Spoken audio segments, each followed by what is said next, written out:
Welcome to Margins and Mandates, the show where plays, pivots, and pressure-tested leadership take center stage.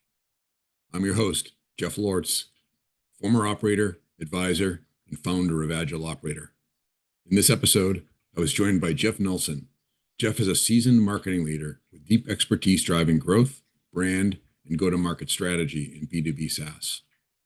Most recently, he served as Chief Marketing Officer at Enable, where he led marketing efforts through its spin-out from SolarWinds and transition into a successful standalone public company. Prior to Enable, Jeff held executive roles at companies like Bluehost and Vistaprint, where he built and scaled high-performing teams, led pricing and product innovation, and focused on delivering results through customer-centric, measurable programs. In this episode, Jeff and I talk about the challenges of establishing a brand identity after the Enable spin-out from SolarWinds. We did a deep dive on tactics and the effort required to build trust in the market after being associated with the cyber attack at SolarWinds, perhaps the most notable and expansive security breach in the history of the industry. We also get into the point solution versus platform debate, and of course, end with some great insights on AI. Let's get into it. Hey, Jeff, welcome to the podcast. Hey, Jeff, thank you for having me. Yeah, no, it was great meeting you, and I'm understanding that you're coming off of a nice vacation in Africa, so you're feeling fresh and ready to go. I'm refreshed, ready to go with a whole new perspective on life. Well, that's great. That's great. Yeah, We could all use that every once in a while, I think, these it is days. a nice way to, yeah, it's certainly a nice getaway and gives you a lot to think about.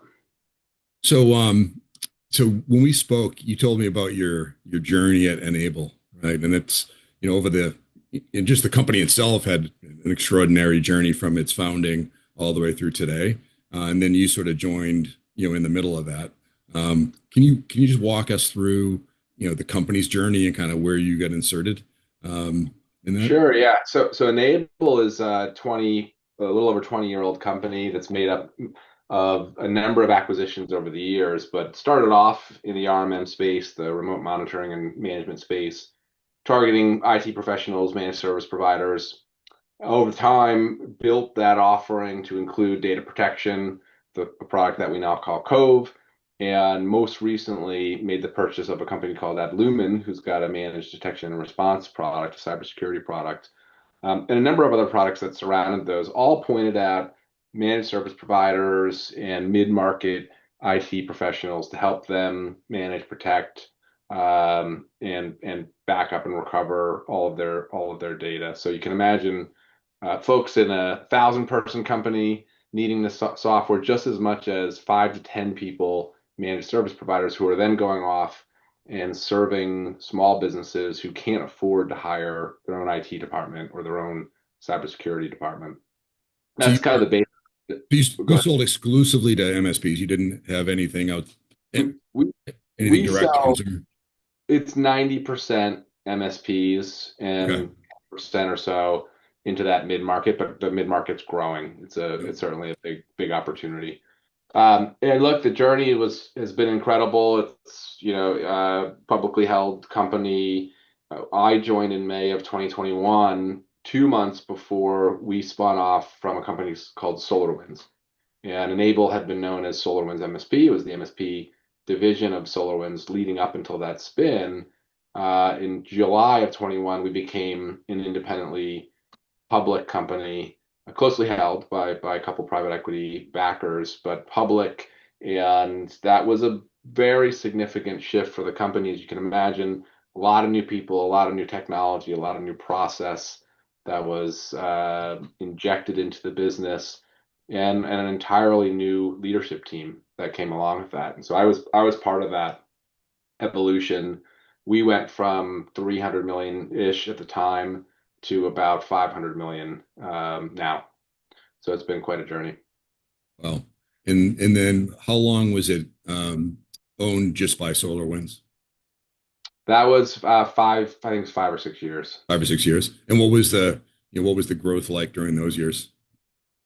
They were the growth engine behind SolarWinds. So SolarWinds still had their own growth, but the MSP division was growing at a faster rate. And look, that MSP space has been a very fast grower. You're talking for a while during those days, it was going to be growing in the 20+%, still growing in the mid-teens as a market. So it's a very attractive market to be playing in. It's growing in different ways than it did back then because it was very much a blue ocean for MSPs to go in and grab business from SMBs who didn't have an IT provider, but started to realize that they needed it with the digital evolution. Mm.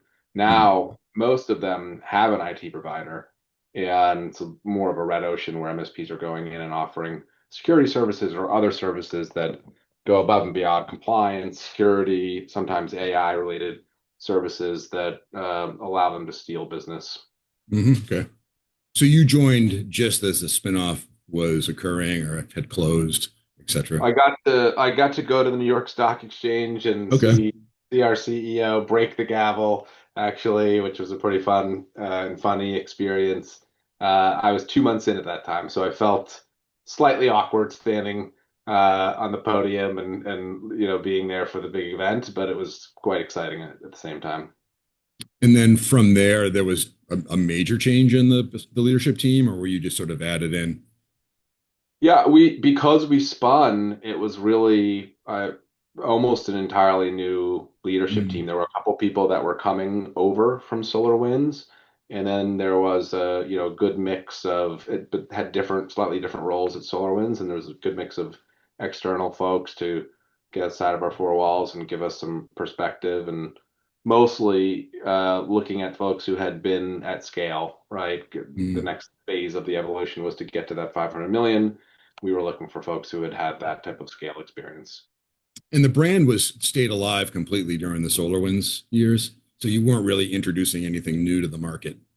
Well, so the brand, Enable had been a brand prior to SolarWinds. It was not a brand that was used during SolarWinds. It was called SolarWinds MSP. All of Oh, the assets were branded that way. If you search really, really hard, you might be able to still find some of that. And we okay. faced, one thing we'll probably get into, but SolarWinds in December of 2020 had been the target of what that time was the largest nation state cyber attack in the history of cyber attacks, and there was a successful breach of SolarWinds software, not of SolarWinds MSP or Enable Mm. software, but because of association, Enable was assumed by many, I would say probably most, to have been breached.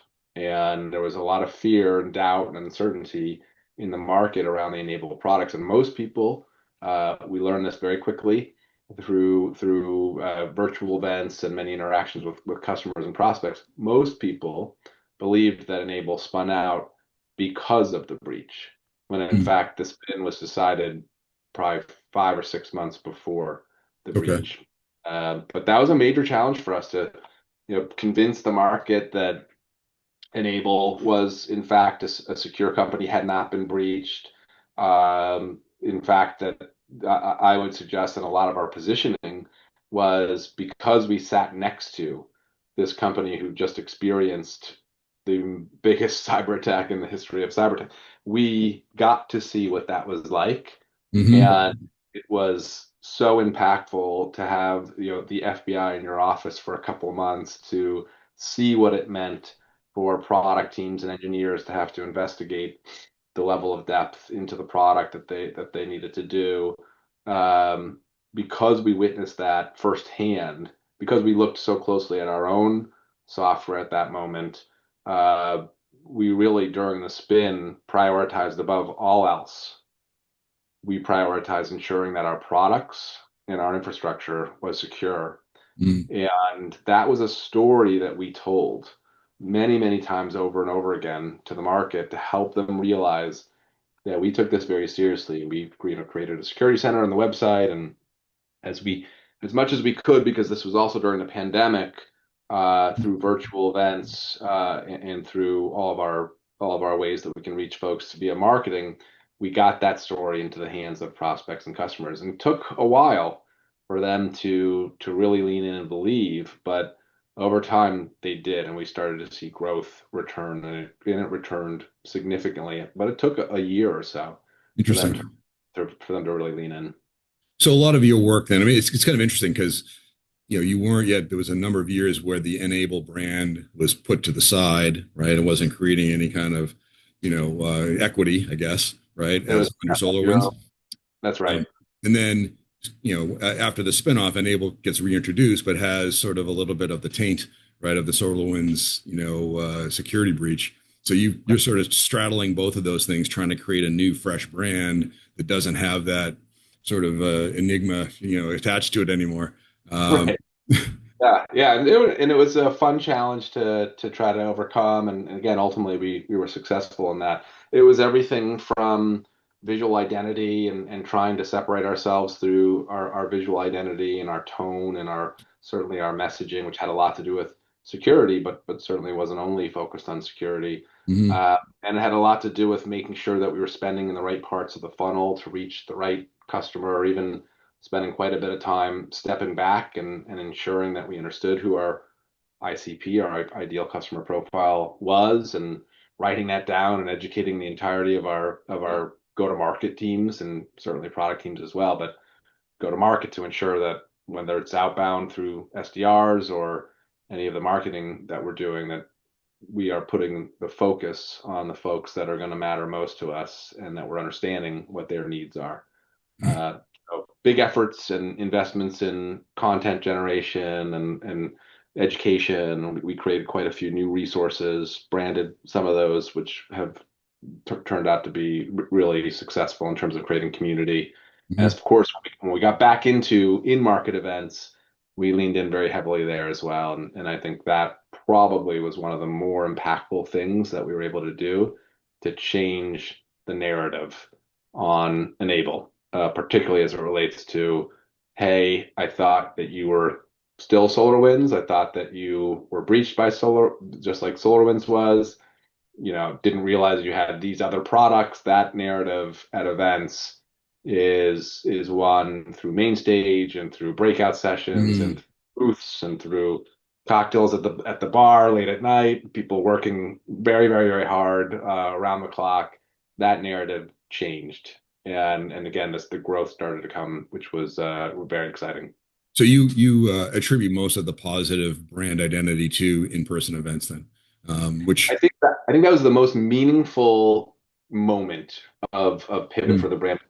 We were able to go back and really in earnest made that decision that events were going to be a very substantial portion of our budget, and we knew that the MSP community in particular favors relationships, favors uh, the ability to have an honest conversation with an individual, mhm, and much ahead of some marketing fluff that we could put on a website or a beautiful piece of content or asset that we could send them an email. Some of those things add value for sure, but to the extent that we could show up at events with our head nerds and educate them on a subject, how to automate using our product or just how to automate in general, that was going to be the path and really was the path towards turning that tide. And do you think that could be applied as a rule across the board in terms of brand development, that the in-person events is probably the highest yield on building brand identity, or do you think it just is more specific to the situation you were in and maybe specific to the MSP kind of marketplace? I think it's a good question. I mean, my belief about brand is, so I'll answer directly, but I think this is a specific instance where that made a lot of sense. Mhm. I think there are other instances where it probably makes sense too, but brands are built on experiences more than anything, in my opinion. So you can do a great job with a beautiful website. You can do a great job with messaging that hits in many different channels, and you can do all the work to figure out which channels and so forth. But if you're not delivering great experiences, whether that's through the product or through the service or with great value add content or great value add experiences, those could be webinars, those could be boot camps, those could be peer led communities that you create. To me, that's where brands are truly created and won. And you see it every day with PLG led companies where Mm. the brand comes from the use of the product more than probably anything, but they're very thoughtful and purposeful about how to get that product in as many people's hands as possible. They don't put it behind gateways. They come up with creative ways to promote it and drive interest and make it fun and gamified and all those things that can really create some virality. So, in our case, I do think the events was very successful, but it wasn't the only thing we did, and we did surround it with some of these other things I'm mentioning as well. Yeah. No, it's always balance. I think as people look at events today, right, and marketing spend, it's obviously the most costly investments that you can make, and sometimes the most difficult, right, to measure the value from. Do you have Yeah. any advice there? Well, I think there's two things I would say. One is the measurement matters, and getting close with sales and being really precise with how you want to measure these things is important because you will hear periodically sales members, hey, that event was great or that event was poor. Mhm. But sometimes that's with a time horizon that is very, very short. And so we would always look at the influenced impact of an event over multiple time horizons. 90 days was the standard. So we Mhm. knew who was at the event, either because it was our own hosted event or because it was somebody else's event. We were able to capture leads, and we tracked those leads and or prospects and or customers over 90 days or 180. We knew that that was not the only thing that may have driven the impact, but certainly if it was the first instance that we were able to interact with them, we would attribute a little bit more value to it. So I'd say that's one part is measurement, be thoughtful about how to measure. The Mhm. other thing I would say is, boy, are there a lot of details in how to make an event a success. And that's going to be true of hosted or non-hosted. Um, if we take trade shows as an example, where you're attending and you're doing a booth, but you might be doing a lot of other things too. You might be standing on main stage. You might be doing a sponsorship. You might be running a party. You might do a lot of things. You might even do some stuff outdoor, right? Like at the airport or leading to the event. Then there's the event itself and how effective you are at the booth. You have the right people who can actually grab people and bring them through the aisles into your booth Mhm. to have a conversation. Do you have the right people to give the demo? Do you have the right process to collect those leads? Is it easy? Is it seamless? Is it without friction? Do you have the right process to hand it to sales? Is there a way for you to hold accountable there? Like every little detail is significant in its ability to move the needle with Mhm. event and spending time and having an events leader who understands that and who has an experimental mindset to think through. One thing we just tried was we said, hey, we're going to put SDRs at events.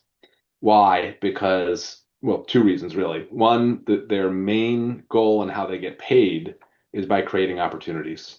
An event is an awesome opportunity for them to create opportunities, and so that's number one. Number two, their personalities are just such that they're going to be the ones who are going to engage somebody, not sitting back at the booth. I can't tell you how many times I've walked by an event booth and the team there, they look the part and they're all dressed and they you can tell they're from the same company, but nobody's engaging anybody in doing anything proactive.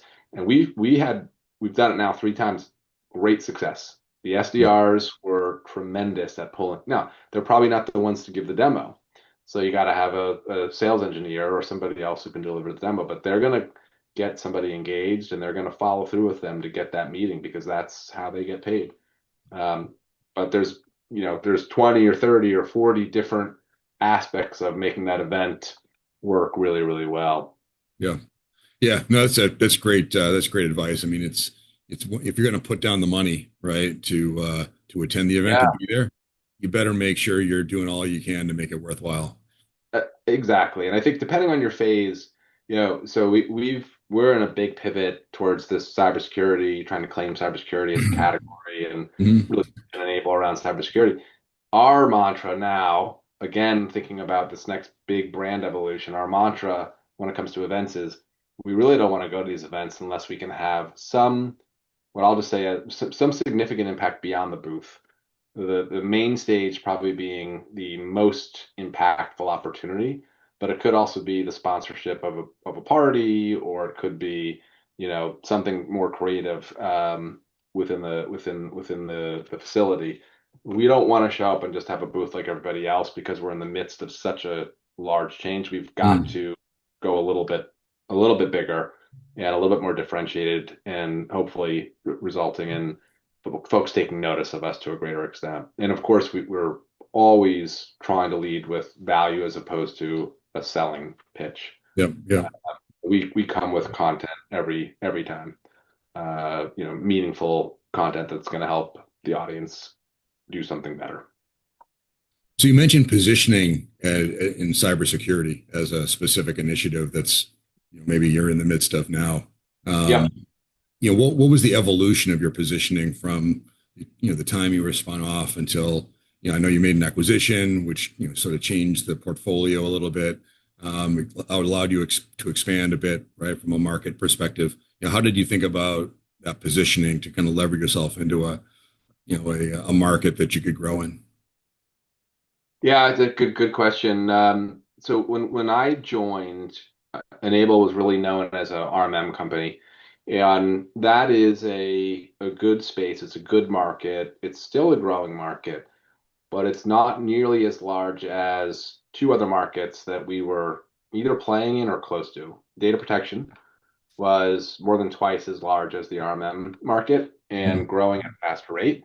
And cybersecurity was about three times as large as the RMM market and growing also at a faster rate. So those two were very attractive markets for us to play in. And we had a product that was called Enable Backup when I joined that was in this data protection space. And the customer feedback on this product was very, very strong. It did things architecturally in ways that most of the competitors could not do, that resulted in much more frequent backups, ultimately a much higher likelihood of recovery, and at a cost, when you look at total cost of ownership, that was less than the competition. So it was a very attractive equation to go to market with. And we started with the evolution from just being, quote unquote, just being RMM to how do we position this data protection product called Enable Backup as a customer acquisition tool. And one of the things we decided to do was to brand it and name it something that we could put some flavor behind. Mm-hmm. And so we named it Cove, and we had a lot of fun with that because we would talk about your data is safe in the Cove, and it had a very different vibe to it than the rest of a lot of our assets. So if you go to the Enable website and you go to the Cove section of the site, you'll start to see what I mean. Because there's a lot of videos with oceans and beaches in the background, and there's a calming effect, and we kind of took Mm-hmm. the opposite back to, what this FUD approach, right? Like we weren't trying to drive fear when it came to data protection. We were really trying to drive the belief that Enable and Cove were the places to go to get comfort, and ultimately that's what everybody wants when it comes to data protection, is just comfort and belief that the thing's going to be there when you need it. Mm-hmm. And that was the thing that Cove does exceptionally well. And so we through a lot of trial and error and some just bold commitment, we launched that brand in May of 23, and we're now at the point where Cove is just as big of an customer acquisition tool as RMM. So we've been very successful in inserting that into our go-to-market plays, and Mm-hmm. many plays that we did with RMM, but with a different flavor, obviously focused on data protection. The last evolution that we're in the midst of now is this cybersecurity evolution. We purchased a company called Adlumin in November, who is one of the top providers of managed detection and response, and a number of other products as well. That gave us, I would say, the right to start thinking about ourselves and presenting ourselves very broadly as a cybersecurity company, as an umbrella that includes IT A management, platform play, basically. a platform play that includes the RMM, includes data protection, includes Mm-hmm. the NDR, but under the umbrella of, where all MSPs need to go, which is security. We heard time and time again over the last couple of years from MSPs saying that when I go and win business, I no longer lead with IT, I lead with cyber, and then I get the IT as a result of that. And that one sentence that we heard, I never forget the first person we heard it from, really changed the way we thought about ourselves and the way we felt others need to think about us. And that platform play, best of breed, full end-to-end cyber resilience is what we deliver. And it's an open platform. It's done in a way that we can easily defend how we're differentiated against the Hmm. competition. We're very thoughtful in creating that narrative, and then now in the midst of delivering that. So you see that on the website now. You'll see that show up at events. You'll see our PR. You'll see our AR. You'll see a lot of the ways that we go to market represented as cybersecurity, and there's still a tremendous amount more to do there. Yeah. So not going with the lead point solution, right, as your way to generate new business, but actually extending that to more of a platform play in cyber, right, Yeah, that is a big transition. and what's interesting, and we had a lot of debate about this. Where are we? So there is the people buy point solutions, Yep. and there's the we want to be known as, and we believe we've got a platform that can deliver more than just a point solution, right? And so we have a lot of debate about what does that mean for our go-to-market. Ultimately, where I think we've netted out is we've got to continue to acquire people with point solutions and introduce the platform aspect of the play as one part a conversion lever, right? If you're in the market for data Mhm. protection, we believe that you're more likely to choose somebody who's got a great data protection offering, but also it's part of a platform that they may grow into over time. Yes. They're not going to be forced into it. We're not going to do any pricing plays or packaging plays that are going to force that, but it's there for them, and that's a conversion play. It also becomes a cross sell play, even in the early days, even if they're not ready for that. Some of them will be. Some of them might say, "Oh, didn't realize you have it all. Maybe I'll move Hmm. all of my stuff over or a portion of it."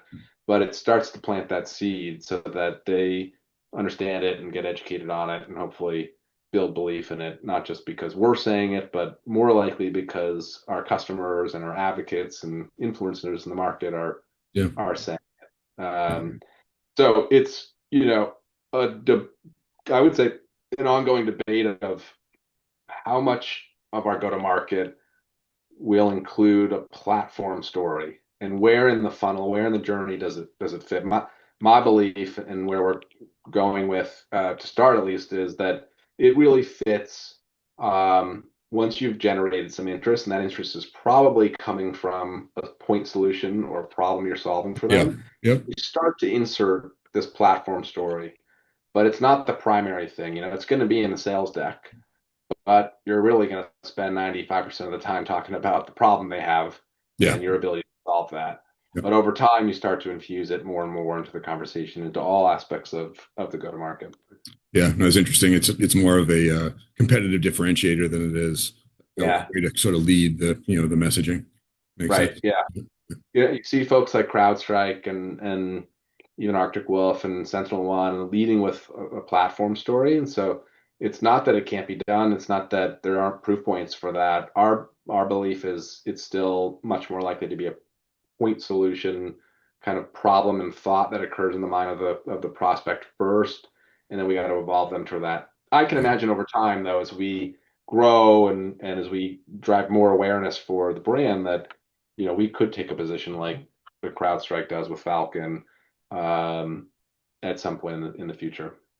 Interesting. So, just a final question to kind of wrap things up, Jeff. The marketing world has evolved quite a bit over the last 5 or 6 years, to the point where there's a lot of different ways of thinking about how to do demand generation, right, and brand development, and how to really capitalize and get the most out of your marketing spend. Yeah. How do you think things are changing, and what kind of things would you lean into, right, as a marketing leader now today? That's an awesome question and a hard Maybe one. somewhat rhetorical. I don't know. Well, there's so much change, and obviously AI is driving um, just such a significant shift in what is possible. Hmm. Yeah, and what I keep saying, and I talk to a lot of people about AI, many who are excited, many who are worried. then I think everybody says some of these things, which, if you're worried, you really need to invest time in learning AI because it's going to be there for the long haul, and you need to be Mhm. educated on it, and you need to make it a strength of yours if you're worried about it. If you're excited about it, then go experiment and learn how it can apply. What I'm probably most excited about when it comes to AI, because it can help every single aspect of marketing. It can help every single aspect. There's not a single part of our jobs that AI cannot assist with. And that word Mhm. assist matters. I don't think it can replace in many cases, not yet, certainly, and I don't think it will for quite a while. But the thing that excites me most is the ability to take AI and apply it to some combination of personalization and workflow automation. And you look at companies like Tofu or Trigify or some of these folks who are bringing together data that exists in the wild. It's available for Mhm. anybody. It's public use data. It within that data, and if you apply that and add your own internal first party data, there are nuggets of information that are signals that are incredibly powerful for segmentation, whether it's one to one or one to many, where you can become more relevant, you can become more timely, you can do that at scale because AI Mhm. can automate some of those workflows in ways that could never have been done. I mean, a year ago, 6 months ago, we amongst our team would talk about, well, what's the next layer of segmentation we want to add? Is it another, do we want to now introduce persona into the way that we market to people? Do we want to add industry into the way that we market to people? Do we want to think about another segment, a whole segment that we want to think of? And each conversation like that has excitement, but the flip of the coin is, how are we going to do it? We don't have any more resources. That every time we add an element of segmentation or personalization, it's more work to create content, it's more work to deliver content, it's more work to measure Mhm. content. And those are all meaningful. Now AI, it can really help with that. So it can do a lot. That's probably the thing I'm most excited about. Mhm. And I think it will open up new ways for us to engage with prospects and create demand in ways that we couldn't before, enter markets that we couldn't enter before because capacity didn't allow for it. But we got to be careful with it as well because we want to be mindful of driving trust in the market. We want to be mindful of not always not always relying on AI to do everything because it will get it wrong a lot of the times, and Yeah. we need to make sure that we have oversight and governance in place to ensure that we abide by all of that. Yeah, I think it's interesting. You kind of bring all of the different elements together, right? In that strategy, which is really the outcome is like almost hyper personalization or segmentation. Yeah, You're leveraging AI for that workflow, but also for automating the content development and doing the analytics, which are the other sort of two legs of the stool, I think, right? right. Yeah, exactly. Yeah, Right. yeah, Imagine that world, and somebody still has to evaluate it and look at the content and sure it makes sense and come up with the tests. But AI is simplifying a lot of that as well. So it's an exciting time for marketers. I think it's time, if you're if you're listening to this and you're not spending time educating yourself on AI, the thing I talk most to my teams about and some of my peers is, really get outside of the four walls that you're in, and certainly starting with customer and understanding their needs is yeah, most important. But AI is a great place, and just schedule some meeting with vendors and hear what they're talking about. Go on YouTube and do some searches for what marketers are doing with AI. You're going to find some really cool use cases, some of which might scare you, others of which will probably really excite you. yeah, Just try some stuff. That's the best yeah. thing. Try it, know what you're know how to measure it, know how long it takes, know what good looks like, and then you'll find out if it works or not. Yeah, I mean, it'll fill your head up fast, right? When you start looking at Yeah, what people are doing. So yeah, yeah, I think that's where people get somewhat sometimes paralyzed is that yeah. there's so many opportunities. It's hard to decide where to start. And Great um, point. there's a reasonable amount of fear that goes along with it, as well. Yeah, So yeah. I agree. Yeah, you just got to start. That's the yeah, main thing. Jeff, it was been a great chat. You've had an amazing journey so far in your career. Looking Thank you. forward to hearing about what you're up to next. Yeah, I'm excited for that as well, and appreciate you taking the time with me today, Jeff, and certainly happy to do a follow-up anytime. Awesome. Thank you. Good chat, Jeff. All right. All right. Thank you. Yeah, bye.